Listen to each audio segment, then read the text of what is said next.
నమస్తే. ప్రస్తుతం మన స్టూడియోలో ప్రముఖ ఆధ్యాత్మికవేత్త, astrologer professor doctor Mullapudi Satyanarayana Murthy గారు ఉన్నారు. సో ధనత్రయోదశి గురించి కొన్ని ఆసక్తికరమైన విశేషాలు గురువుగారి మాటలోనే అడిగి తెలుసుకుందాం. నమస్కారం గురువు. నమస్కారం మణికంఠ గారు. సో అక్టోబర్ 18వ తారీఖున ధనత్రయోదశి గురుగారు. సో నార్త్ ఇండియాలో విశేషంగా దీన్ని బాగా జరుపుకుంటారు. మరి ఏంటి దీని ప్రత్యేకత? ఈ రోజును మనం ఎలా వినియోగించుకోవాలి? ఆర్థిక స్థితి బాలేని వాళ్ళు, రూపాయి నిలబడట్లేదు అనుకున్న వాళ్ళు లక్ష్మీదేవిని ఈరోజు ఏ విధంగా ఆరాధించాలి? ఓవరాల్గా ఎలాంటి పరిహారాలు చేసుకోవాలి ఈరోజు? ధనత్రయోదశి అనేటటువంటిది దీపావళికి ముందు వచ్చేది. ఆ రోజున అందరూ కూడా ఏం చేస్తారు? బంగారం కొనాలంటారు. బంగారం కొనాలని చెప్పేసి ఇంకొక త్రయోదశి ఎప్పుడు వచ్చినా సరే ధనత్రయోదశి బంగారం ఇంతన్నా కొనాలని అంటూ ఉంటారు. అసలు ఈరోజు లక్ష్మీ పూజకి ప్రధానంగా ముఖ్యమైనటువంటి విషయం అన్నమాట. క్షీరాబ్ది తనయ అయినటువంటి లక్ష్మీదేవి క్షీరసాగర మదనం చేస్తున్నప్పుడు దేవతలు, రాక్షసులు, శ్రీ మహావిష్ణువు ఒక మేరుపర్వతాన్ని తీసుకొచ్చి వాసుకి అనేటటువంటి సర్పాన్ని పెట్టి లాగుతుంటే పర్వతం మునిగిపోతుంది. అప్పుడు శ్రీ మహావిష్ణువు కూర్మావతారం ఎత్తి ఇది పైకి ఎచ్చి ఇలా లిఫ్ట్ చేసి అప్పుడు మదనం జరుగుతుంది.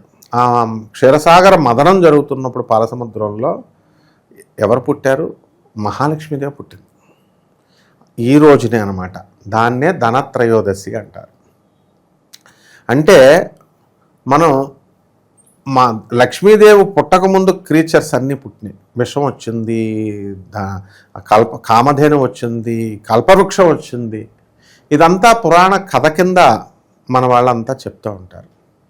అసలు సృష్టి నియమం ప్రకారము, లా ఆఫ్ క్రియేషన్ ప్రకారము అసలు జన్మ అంటే సృష్టి అనేటటువంటిది నీటి నుంచి పుట్టింది. అమీబా, ఏకకణజీవి, పారామైశ్యం, అలాగా తర్వాత ఏం జరిగింది? మనకి ఫిష్, మత్స్యావతారం, కూర్మావతారం, యాంఫిబియన్ ఫ్యామిలీ, నేల మీద దీని మీద నడుస్తుంది.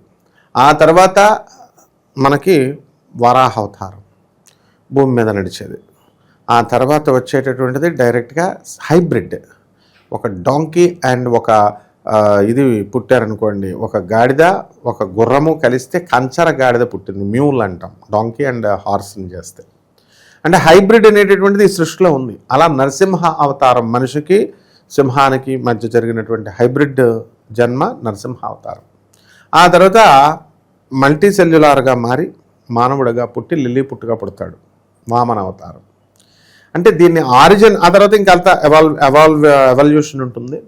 సో ఈ క్రమంలో మనకి నీటి నుంచే అన్నీ పుడతాయి. ఇది ఫస్ట్ పాయింట్. లక్ష్మీదేవి త్రయోదశి రోజున, ధనత్రయోదశి రోజున ఇల్లు అంతా కూడా శుభ్రం చేసుకోవాలి నీటితో. లక్ష్మీదేవి విగ్రహం ఏదైతే ఉందో ఆ రోజున అంతా కూడా నీటిలో పెట్టాలి. కలశం పెడతాం మనం, కలశంలో నీళ్ళు ఎందుకు వేస్తాం? ఇదే రీజన్ అనమాట. తర్వాత కలశం ఆనవాయితీ ఉన్నటువంటి వాళ్ళ కలశాన్ని పెట్టుకొని, కలశస్య ముఖే విష్ణు కంటే రుద్ర సమాశ్రిత మూలే తత్రస్థితో అని చెప్పేసి మనం శ్లోకం చదువుతాం. బ్రహ్మ మధ్య మాతృగణా స్మృతా, అంటే మాతృగణాలన్నీ కూడా ఆ కలశంలో ఉంటాయి. కాబట్టి ఆ మహాలక్ష్మి మనం పూజ చేసినప్పుడు కుంకుమార్చన చేసుకోవాలి. అష్టోత్తర శతనామాలతో, 108 నామాలతో, ఆ తర్వాత షోడశ ఉపచారాలతో, 16 ఉపచారాలతో మనం మహాలక్ష్మి అమ్మవారిని మనం పూజ చేయాలి. ముఖ్యంగా మహాలక్ష్మి తల్లికి శుభ్రత ఎక్కువ అని అంటాం, కావాలి అని. అంటే శుభ్రత కనుక 1 ఇంచ్ తక్కువైనా సరే, 1%, 0.1% తక్కువైనా సరే వెంటనే భర్తను వదిలేస్తుంది విష్ణుమూర్తిని. అంటే అర్థం ఏమిటి? విష్ణుమూర్తి ఎంత క్లెన్స్గా ఉంటాడు, ఆయన ఎంత క్లీన్గా ఉంటాడు అంటే మాయామర్మం ఉండదు విష్ణుమూర్తికి. మనమేమనుకుంటాం? మామూలు బట్టలు శుభ్రం వేసుకుంటే చాలే, స్నానం చేస్తే లక్ష్మీదేవి వచ్చేస్తుంది అనుకుంటాం. ఎన్ని త్రయోదశులు చేసినా రాదు. కుళ్ళు, కుకుత్సాలు, అసూయ, ఈర్ష్య, రాగద్వేషాలు, కామము, లస్టు, గ్రీడు, దురాశ ఇలాంటివి ఉండకూడదు. అటువంటి వాళ్ళకు మాత్రమే ధనత్రయోదశి రోజున వాళ్ళ పూజ చేస్తే అది సిద్ధిస్తుంది. తర్వాత ఇకపోతే చాలా ఆర్థిక ఇబ్బందులు అనేటటువంటివి చెప్పాం. అసలు మహాలక్ష్మి తల్లికే ఆర్థిక ఇబ్బంది వచ్చింది. ఈ విషయం చాలామందికి తెలియదు. డబ్బులు ఇచ్చే బ్యాంకే అక్కడ డబ్బులు లేని పరిస్థితి మనం చూస్తూ ఉంటాం.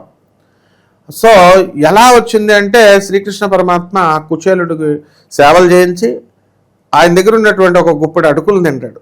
తినగానే లక్ష్మీదేవి దగ్గర వాడి ఇల్లంతా కూడా బంగారము అంతా వెళ్ళిపోయింది, మొత్తం ఆభరణాలు, వాళ్ళ భార్య పిల్లలు అంతా కూడా. రెండో గుప్పెడు తినేసరికి మొత్తం కంప్లీట్గా వాడికి వాహనాలు గేహనాలు పొలాలు గిలాలు మొత్తం లక్ష్మీదేవి దగ్గర ఉన్న సంపద అంతా వెళ్ళిపోయింది. మూడో గుప్పెడు తినబోతుంటే ఏమైంది, లక్ష్మీదేవి వెంటనే చెయ్యి ఆపేస్తుంది విష్ణుమూర్తిని. నువ్వు తినొద్దు నాయన, నువ్వు కనుక తింటే నా దగ్గర నువ్వు 2 గుప్పెట్లు తిన్నందుకే నా దగ్గర ఉన్న డబ్బంతా వెళ్ళిపోయింది, కాబట్టి ఇక మూడో గుప్పుడు కనుక నువ్వు కనుక తిన్నట్లయితే నేను బ్యాంక్రప్సీ, బ్యాంక్ దివాళా అయిపోయింది, మొత్తం డబ్బులన్నీ కూడా అయిపోయింది, మనకి నో మనీ నో అని బోర్డు పెట్టుకోవాల్సి వస్తుంది, నువ్వు తినొద్దంటే అప్పుడు లక్ష్మీదేవి విష్ణుమూర్తి ఆపేస్తాడు. అంటే లక్ష్మీదేవికి ఆర్థిక సమస్య వస్తే ఆ ఆర్థిక సమస్య తాను పోవడానికి రాధాదేవిని అష్టలక్ష్ములు కలిసి ఈ రోజును పూజ చేస్తారు. ఇది ధనత్రయోదశి మహిమ. అంటే రాధమ్మ తల్లిని పూజ చేయాలి ఈరోజు.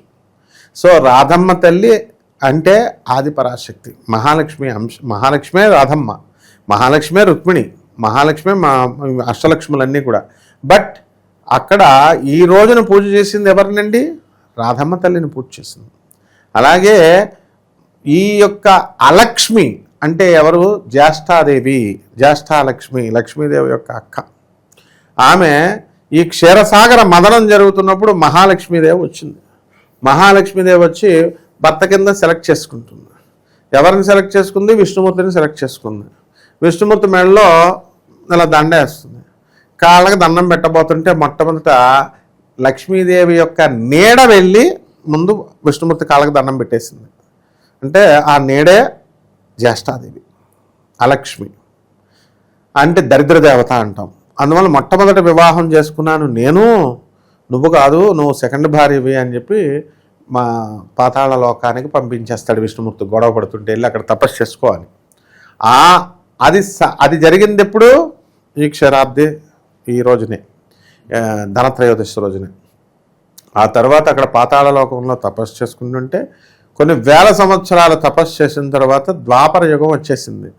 సడన్గా ఈ రోజున ధనత్రయోదశి రోజున కంటే ఒక వారం రోజుల ముందు ఆ జ్యేష్ఠాదేవి తాను నగర ప్రవేశం చేస్తుంది, ద్వారకకు వచ్చేస్తుంది. వస్తే కృష్ణుడికి హక్కు లేదు. కృష్ణుడు మొత్తం మనల్ని అందరినీ కంట్రోల్ చేస్తాడా? పెళ్ళం ముందు చేయడానికి లేదు. Your my first, I'm your first wife అని చెప్తుంది. డోంట్ టాక్ అంటది కృష్ణుడిని. మాట్లాడాడు. నేను వచ్చినట్టు నేను తేలుస్తాను, ఈ ధనత్రయోదశి వ్రతం మహిమని నేను తెలియజేస్తాను, ఇది ఎంత గొప్పదో. నువ్వు నేను వస్తున్నట్టు మహాలక్ష్మి రాధమ్మ తల్లికి చెప్పకంటది. ఓకే అంటాడు. వీళ్ళిద్దరు కాంట్రాక్ట్ లోపలికి వస్తుంది. మొత్తం ద్వారకలో అందరికీ కూడా డబల్కి, ఇప్పుడు చాలామంది మోసగాళ్ళు చెప్తూ ఉంటారు, నెలకు నాకు డబ్బులు 10 లక్షల రూపాయలు ఇస్తే నెలకి డబల్ ఇస్తానంటాడు, బంగారం ఇస్తే డబల్ ఇస్తానని తిరుగుతూ ఉంటారు చూడు. ఆ టైప్లో ఆఫర్ పెట్టింది దరిద్ర దేవత అనమాట ఫస్ట్. అంటే దరిద్ర బుద్ధులన్నీ ఇలాంటి విధవలకు వస్తాయి. కాబట్టి ఆమె ఏం ఆఫర్ ఇచ్చింది? బంగారం డబల్ చేస్తానని జాంబవతిని పట్టుకుంటుంది. కృష్ణుడు ఆ జాంబవతి కృష్ణుడి దగ్గర ఉన్నటువంటి ఇతర భార్యల్ని రుక్మిణి సత్యభామ దగ్గర రావడానికి ధైర్యం సరిపోదు. వీళ్ళు ఆశపడిపోయి ఇస్తే డబల్ అయిపోతున్నాయి, బాగానే ఉన్నాయి, ఇదంతా బాగానే ఉంది కదా అని ద్వారకలో ఉన్న ఆడవాళ్ళంతా బంగారం డబల్ అయిపోతుందని తెచ్చేసి ఇందులో పోసేస్తారు. అదంతా ఏమైపోతుంది? బూడిదే బొగ్గు అయిపోతుంది, మతిపోతుంది. అంటే ధనత్రయోదశి ఘడియలు వచ్చేసరికి బంగారం అంతా కూడా ఏమైంది? బొగ్గు అయిపోయింది. అంటే అర్థం ఏమిటి? ఎప్పుడైతే ఎంత బంగారం ఉన్నా మనం పేదవాళ్ళకి మనం సేవ చేయనప్పుడు, దరిద్రులకి మనం సేవ చేయనప్పుడు, వికలాంగులకి, సాధువులకి, అనాథ పిల్లలకి మనం సేవ చేయనప్పుడు ఈ బంగారము ఏమవుతుంది? బొగ్గు అయిపోతుంది. అంటే ఏమో దొంగలన్నా దొబ్బుకుపోతారు, లేదా వీళ్ళన్నా ఇన్కమ్ ట్యాక్స్ వాళ్ళన్నా పట్టుకుపోతారు. కాబట్టి అప్పుడు ఏం చేసింది? శ్రీకృష్ణ పరమాత్మ సలహా మేరకు రాధాదేవి, ఈ విషయం అంతా తెలియదు, రాధా ఈజ్ వెరీ ఇన్నోసెంట్, ఆమె అష్టలక్ష్ముల పూజ చేస్తుంది. తన పూజ తానే చేసుకుంటుంది. ఒక్కొక్క లక్ష్మిని పూజ చేసి కానీ అష్టలక్ష్ములు రాగానే దరిద్ర దేవత ప్రభావం తగ్గిపోయి వెళ్ళిపోద్ది. ఈ బొగ్గులన్నీ కూడా మళ్ళీ బంగారం అయిపోద్ది. ఎవరు బంగారం వాళ్ళకి ఇస్తుంది. అంటే ఏంటంటే గ్రీడ్ని, దురాశని అంతం చేసేటటువంటి రోజుని ధనత్రయోదశి అంటారు. మరి వీళ్ళు ఏం చెప్తున్నారు? ఈరోజు బంగారం కొంతన్నా కొనాలా, బంగారం షాపుల్లో కొనాలా అని రెచ్చగొట్టేసి బంగారం షాపులు బంగారం కొంటున్నారు. బంగారం లేనివాడి పరిస్థితి ఏంటి? పేదవాడు బంగారం కొనకపోతే లక్ష్మీదేవి రాదా? ఇలాంటి మూఢనమ్మకాలన్నీ పెడుతున్నారు. ధనత్రయోదశి రోజున ఇసుమంతైనా బంగారం కొనాలి, 1 గ్రామ్ గోల్డ్ అయినా 1 గ్రామ్ అన్నా కొనాలి, కొంటేనే డబ్బు పెరుగుద్ది అని సొల్లు కబుర్లు చెప్తూ పురాణ కథలు చెప్తున్నారు. మైథలాజికల్ స్టోరీస్ అంటారు ఏమన్నా అంటే. కాబట్టి ఇది చరిత్ర. దీనికి డబ్బులు ఆర్థికంగా ఇబ్బందులు పడినప్పుడు రాధాదేవి ఏం చేసింది? అష్టలక్ష్మణులను పూజ చేసింది. మరి లక్ష్మీదేవికి ఆర్థిక ఇబ్బందులు వచ్చినప్పుడు ఏం చేసింది? రాధాదేవిని ఆమె పూజ చేసింది. కాబట్టి ఈ రోజున ఏం చేయాలంటే అందరూ కూడా రెమెడీని అడిగావు కాబట్టి పరిహారము తులసి చెట్టుకి నమస్కారం చేసుకోవాలి. తులసి చెట్టుకి ఉసిరి చెట్టుకి పెళ్లి చేస్తారు చాలామంది ఈ రోజునే. ఆ తర్వాత ఆ రెండిటిని కలిపి పూజ చేయాలి. తర్వాత ఏం చేయాలా? ఒక రాగి చెంబుతో కలసం పెట్టేసి మామూలుగా అమ్మవారికి అష్టలక్ష్ములు అష్టకలశాలు పెడతాము, పూజ చేస్తాం మహాలక్ష్మికి. ఓం మహాలక్ష్మి నమః అష్టలక్ష్మి నమః అని. అలాగే రాధమ్మ తల్లిది శ్రీకృష్ణ పరమాత్మని ఫోటో పెట్టి వాళ్ళిద్దరికీ కూడా మనము రాధమ్మ తల్లికి రాధే రాధే అంటూ మనం రాధాకృష్ణులను పూజ చేయాలి. ఇది ఓకే. ఇకపోతే దాన ధర్మాలు అధికంగా ఈరోజు చేయాలి. మనకి ఇష్టం ఉండదు, మనకి ఇన్కమింగ్లు కానీ అవుట్ గోయింగ్ అంటే ఇష్టం ఉండదు కదా. పేదవాళ్ళకి ఆ రోజు దాన ధర్మాలు అవి చేయాలి. అలాగే ఉసిరికాయ దీపాలు పెట్టాలి. ఇవి ఒకేసారి ఇప్పుడు ఏ రోజు ఫుడ్ తింటే ఆ రోజు అరుగుద్ది బాడీలో. ఒకరోజు నువ్వు ఫుడ్ తింటే నీ బాడీ డైజెస్ట్ అయ్యి శక్తివంతం అవుతుంది. 10 రోజుల ఫుడ్ నేను తినలేదని ఒకే రోజు తింటే ఏమవుతుంది? చస్తాం మనం. అలా 365 ఒత్తులు ఎత్తుతారు ఒకే రోజు. ఏ రోజు ఒత్తు ఆ రోజు పెట్టి పూజ చేయరా నాయన అంటే 365 ఒత్తులు సంవత్సరానికి పుణ్యం వచ్చేస్తుందని, 10 సంవత్సరాలు చేస్తే 3650 ఒత్తులు వేస్తే ఇచ్చేస్తుందని ఇవన్నీ చెప్పారు. అవన్నీ ఎమర్జెన్సీ టైంలో ఆడవాళ్ళకి పాపం మెన్స్ట్రల్ సైకిల్ ఉంది కాబట్టి మధ్యలో కనుక మిస్ అయితే వాళ్ళకి ఆ కార్తీక మాసంలో కానీ ధనత్రయోదశి వచ్చింది కార్తీక మాసంలోనే వస్తుంది. కాబట్టి ఆ 3-4 రోజులు 5 ఒత్తులు నువ్వు అలా సంవత్సరం క్యాలిక్యులేట్ చేసి పాపం పెట్టుకుంటారా అని ఎగ్జామ్షన్ కోసం ఇస్తే బద్ధకస్తులైనటువంటి ఆడవాళ్ళు కొంతమంది ఉంటారనమాట. వాళ్ళు ఇక్కడ వస్తువు తీసి అక్కడ పెట్టరు, తోటరు. అటువంటి వాళ్ళు అంటే స్విగ్గీ జొమాటో బుక్ చేసుకుని వంటలే చేయట్లేదు. సో అటువంటి వాళ్ళు ఈ దీపాలు ఇవన్నీ వెలిగించినా ధనత్రయోదశి రాదు. కాబట్టి ఇది ఆడవాళ్లే చేయాలనుకుంటారు, ఆడవాళ్ళు కాదు మగాళ్ళు కూడా చేయొచ్చు. కలశాన్ని దాంట్లో పాలను పెట్టి మనము ఉత్తర దిక్కుగా ఆ యొక్క కలశాన్ని ఆ పాలను అక్కడ పెట్టేసి రాత్రంతా కూడా అక్కడ ఉంచి అఖండ దీపారాధన చేయాలి. గుమ్మడికాయ బూడిద గుమ్మడికాయ తీసుకొని నరికేసి దాంట్లో నువ్వుల నూనెతో అఖండ దీపం పెట్టి వెలిగించి ఉసిరికాయ చెట్టుకి తులసి మాతకి పెళ్లి చేసినట్లయితే శ్రీ మహావిష్ణు లక్ష్మీనారాయణల కళ్యాణం కనుక మీరు జరిపించినట్లయితే తప్పకుండా ఆర్థిక ఇబ్బందులు ఎటువంటి వాడికైనా సరే తీరిపోతాయి అన్నమాట.